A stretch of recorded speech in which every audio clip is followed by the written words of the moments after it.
Pemirsa, lalu bagaimana pantauan daging sapi pagi ini di Pasar Keramat Jati, Jakarta Timur? Sudah ada rekan Akhir Nasution yang berada di sana untuk mengabarkan kondisi terkini. Akhir, bagaimana pantauan harga daging sapi di sana? Apakah sejumlah pedagang ini masih mogok berjualan?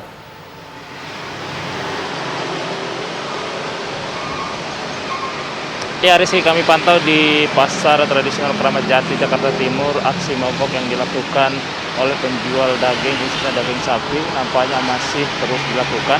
Kami pantau tadi di blok khusus penjual daging sapi masih banyak lapak dari para penjual daging sapi ini yang kosong. Itu artinya mereka tidak berjualan karena aksi mogok yang dilakukan oleh Asosiasi Pedagang Sapi selama 5 hari sampai dengan Jumat 3 Maret 2022 esok hari.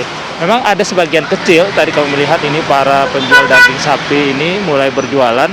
Mereka mengaku 2 atau 3 hari ke belakang memang ikut aksi mogok ini, namun terpaksa harus kembali berjualan karena memang tidak ada pendapatan kalau tidak berjualan daging sapi ini. Meskipun memang jika mereka berjualan, omset yang didapat ini juga turun drastis. Kalau kami tanyakan tadi kepada para penjual daging, katakan bahwa omset daging ataupun penjualan daging sapi ini turun sebanyak 50% karena harga daging sapi yang cukup mahal.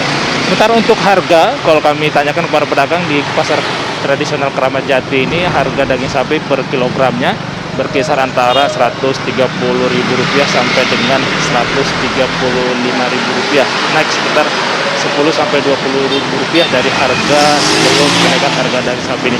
Kami tadi sempat berbincang juga dengan pembeli, di mana pembeli merupakan pengusaha restoran ataupun rumah makan, mengatakan bahwa terpaksa harus mengurangi pembelian daging sapi sebanyak 50%. Biasanya dia mengatakan membeli daging sapi sebanyak 3 kilo untuk diolah menjadi makanan, namun karena kenaikan harga daging sapi yang cukup signifikan ini, setiap hari ia terpaksa hanya membeli sebanyak 1 kilogram daging sapi. Dan juga memang para penjual dan masyarakat ini juga menantikan kejelasan dan juga tindakan konkret dari pemerintah, baik itu Kementerian Pertanian dan juga Kementerian Perdagangan, bagaimana solusi yang ditawarkan oleh pemerintah untuk mengatasi kenaikan harga daging sapi yang sudah melonjak sekitar seminggu lebih ini. Nampaknya memang selain daging sapi ini pukulan juga bagi masyarakat kita, tamparan beruntun begitu, karena selain daging sapi ini juga beberapa harga komoditas lain juga cukup naik signifikan. Sebelumnya ada minyak goreng, tempe, dan juga komoditas keledai yang menyebabkan harga daging sapi. Kita akan tunggu sebenarnya bagaimana tindakan konkret dari pemerintah untuk mengatasi harga kenaikan daging sapi ini. Demikian, Rizky, kembali ke Anda.